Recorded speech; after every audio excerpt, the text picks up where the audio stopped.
Within months, what had been dismissed as another African coup became something entirely different. A case study in defying external influence that now sits at the center of a debate thousands of miles away in Tehran. Because today, as Iran faces waves of protests, economic pressure, and accusations of Western interference, a provocative argument is gaining traction that the Islamic Republic should look not to revolutionary ideologues or regional allies, but to a 36-year-old soldier in Burkina Faso who rewrote the rules of sovereignty in real time. This is not a story about emulation or alliance.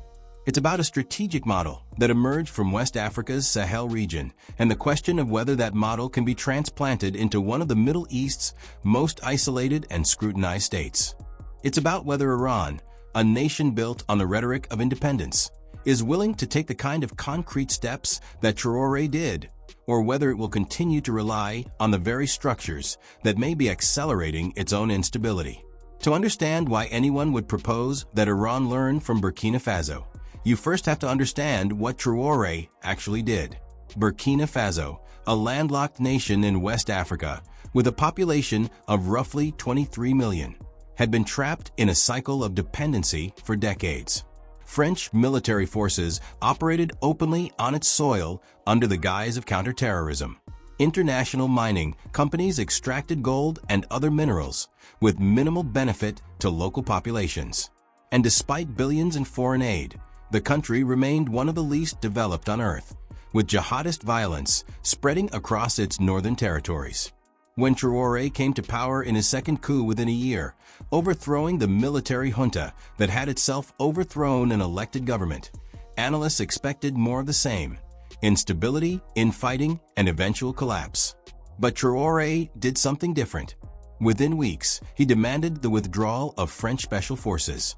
He didn't negotiate their gradual departure or seek a compromised presence. He ordered them out. Then he turned to Russia, not for military occupation, but for equipment and training on terms Burkina Faso could dictate. He nationalized key mining operations and announced that resource wealth would be redirected toward national defense and infrastructure. And crucially, he began speaking directly to his population in a way that African leaders historically have not, acknowledging state failures, admitting that the government had been compromised by foreign interests, and promising that sovereignty would now be the central organizing principle of national policy. The results were not immediate, and they were not without cost. Burkina Faso remains deeply insecure, with large portions of its territory still contested by militant groups. But what changed was the perception of the state itself. Traore's government was no longer seen as a puppet of external powers or a corrupt elite enriching itself while the country burned. It was seen as fighting for its own people, however imperfectly, and in a region where legitimacy is often more valuable than firepower. That shift mattered. Protests in Ouagadougou were not against the government, they were in support of it, with thousands rallying behind Traore's calls for self-reliance and Pan-African solidarity. Now contrast that with Iran. The Islamic Republic was founded in 1979 on a revolutionary ideology that explicitly rejected Western imperialism and championed independence. For over 4 decades, Tehran has positioned itself as the leader of the so-called axis of resistance, supporting movements and governments opposed to American and Israeli influence across the Middle East. Iran has endured sanctions, assassinations, sabotage, and proxy wars, all while maintaining that it answers to no foreign power. And yet, despite this rhetoric, the argument being made here is that Iran has failed to fully operationalize the kind of sovereignty that Traore demonstrated in less than 2 years. Why? Because sovereignty, in practical terms, is not just about defying external powers rhetorically. It's about removing the structural vulnerabilities that allow those powers to destabilize you from within. And on this front, Iran's record is complicated. The Iranian economy remains heavily dependent on oil exports that are subject to fluctuating sanctions enforcement. Smuggling networks, black market currency exchanges, and the economic influence of the Islamic Revolutionary Guard Corps create internal power structures that are not always aligned with state stability. When protests erupt, whether over fuel price hikes, water shortages, or the death of Masa Amini, The government's first response is typically repression and accusations of foreign meddling, not a recalibration of policy or an effort to rebuild public trust. The claim that these protests are Western-backed is not entirely without foundation. The United States, European governments, and regional adversaries like Israel and Saudi Arabia have all openly stated their desire to see Iran's government weakened or replaced. American sanctions explicitly aim to create economic pressure that could lead to internal unrest. Western-funded media outlets broadcast into Iran in Farsi, framing every grievance as a reason for regime change. And intelligence agencies across multiple countries have worked to support opposition networks inside Iran for years. So when Tehran says that external actors are exploiting domestic discontent, they are not fabricating a conspiracy. The interference is real. But here's where the Traore comparison becomes relevant. Traore did not deny that France and other Western powers had interests in destabilizing Burkina Faso. He acknowledged it openly. But his response was not to simply crack down on dissent and blame Paris for every problem. His response was to systematically remove the mechanisms through which that interference operated. He expelled the foreign troops that gave France leverage. He reclaimed control over the resources that made Burkina Faso economically extractable. And he rebuilt the relationship between the state and its citizens so that grievances were directed toward solutions rather than toward external actors offering revolution. Iran, by contrast, has not taken these steps in full. It has resisted Western military presence in the region, yes. It has developed indigenous defense capabilities and survived extensive sanctions. But it has not fundamentally restructured its economy to be resilient against external shocks. It has not rebuilt public trust in a way that insulates the government from being blamed for every hardship. And critically, it has not communicated to its population that the state exists to serve them first, rather than to uphold an ideological project that may no longer resonate with a young, educated, and globally connected generation. This is the core of the argument being made, that Iran's reliance on repression and blame shifting is a sign of incomplete sovereignty. A truly independent state does not need to suppress dissent violently because its citizens understand that the state is working in their interest. A truly independent state does not fear protests becoming a tool of foreign powers because it has already addressed the underlying grievances that make such manipulation possible. And a truly independent state does not have an economy so vulnerable to external pressure that a currency collapse or fuel shortage can trigger nationwide unrest. Let's be clear about what adopting a Traore-style approach would actually require from Iran. First, it would mean reducing dependency on revenue streams that are easily disrupted by sanctions. This is not a simple task. Iran's oil sector is state-controlled, but also deeply embedded in the IRGC's economic empire, which operates parallel to, and sometimes in competition, with civilian government ministries. Restructuring this system would require confronting entrenched interests within the regime itself, something that carries significant political risk. But without that restructuring, Iran remains vulnerable to the kind of economic warfare that the West has proven capable of sustaining for decades.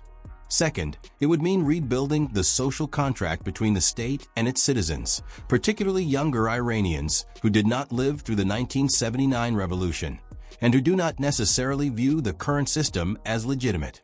This does not mean abandoning the Islamic Republic's foundational ideology, but it does mean demonstrating that the government is responsive to public needs beyond ideological rhetoric.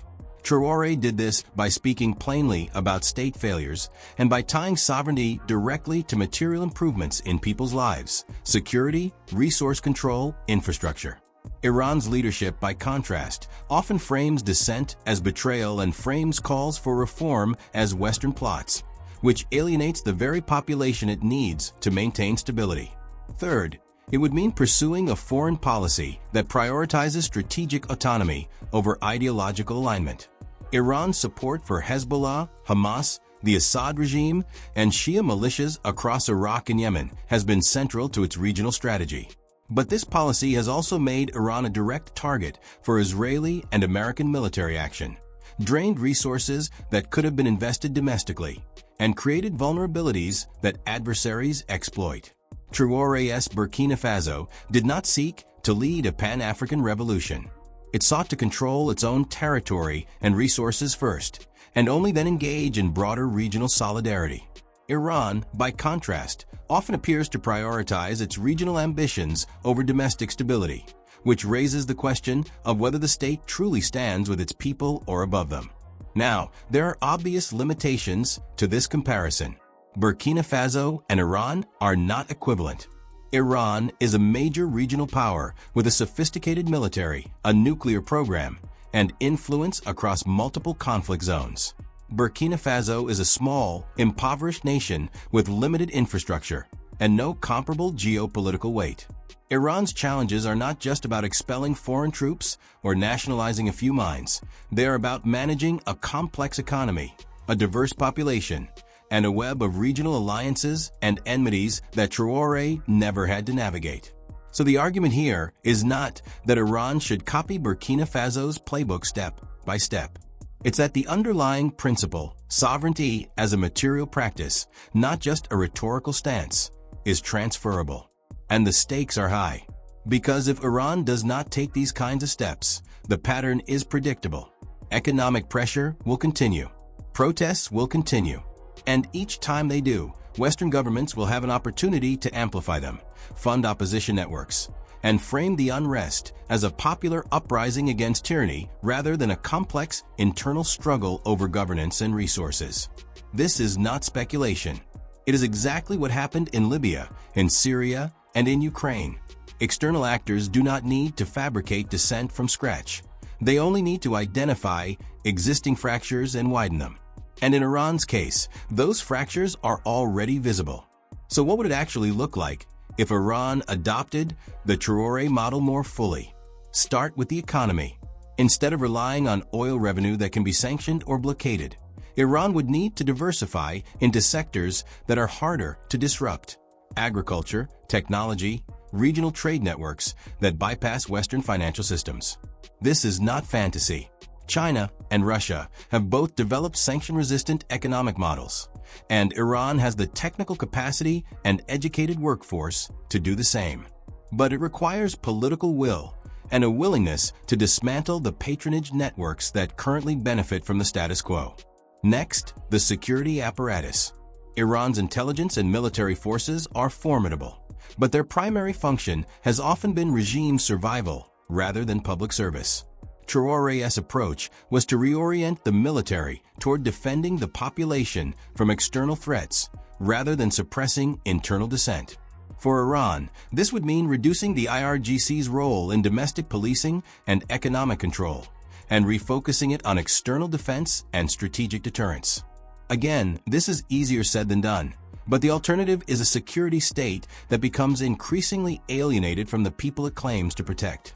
And then there's communication. Traoré understood that legitimacy in the 21st century is not just about control, it's about narrative. He spoke directly to his people, acknowledged failures, and framed sovereignty as a collective project, not an elite mandate. Iran's leadership, by contrast, often communicates through religious and ideological language that resonates less with each generation. If the state cannot articulate why its independence matters in terms that young Iranians care about, economic opportunity, personal freedom, national dignity, then it will continue to lose the narrative battle to external actors who promise those things, however dishonestly. There is a deeper question here, one that goes beyond tactics and policy. It's whether Iran's leadership believes that sovereignty is worth the cost of internal reform. Because adopting a Traoré-style model is not just about defying the West more effectively. It's about transforming the relationship between the state and its citizens. It's about admitting that the current system has vulnerabilities, that foreign interference is possible because domestic grievances are real, and that the solution is not more repression, but more responsiveness. That kind of transformation is politically dangerous for any entrenched regime. And it's not clear that Iran's leadership is willing to take that risk. But if they don't, the alternative is clear. The West will continue to exploit every protest, every economic downturn, every internal fracture. Sanctions will tighten. Opposition networks will receive more funding. And eventually, the question will not be whether Iran can resist external pressure, but whether it can survive the slow erosion of domestic legitimacy that makes external pressure effective in the first place. This is why the Traore comparison matters. It's not about one country imitating another. It's about recognizing that sovereignty in the modern world is not just a matter of military strength or ideological resolve. It's about building state structures that are resilient from within, that cannot be easily destabilized because the population has a stake in their survival. Traore understood that. He acted on it. And for all of Burkina Faso's ongoing struggles, his government is not facing the kind of existential internal threat that Iran is. So the question is whether Iran will learn that lesson before it's too late. Because the clock is not on Tehran's side. Every protest that turns violent, every economic crisis that goes unaddressed, every young Iranian who sees the state as an oppressor rather than a protector. These are not just internal problems. They are openings that adversaries will exploit, and they are accumulating faster than the regime can manage them through repression alone. The Traore model offers a different path. It's not an easy one, and it's not guaranteed to succeed. But it's a path that starts with a simple premise, that a state which truly stands with its people, rather than above them, is far harder to destabilize than one that relies on fear and ideology alone. Whether Iran's leadership is willing to walk that path remains one of the most consequential questions in Middle Eastern geopolitics today. And the answer will determine not just Iran's future, but the future of resistance to Western influence across the global South.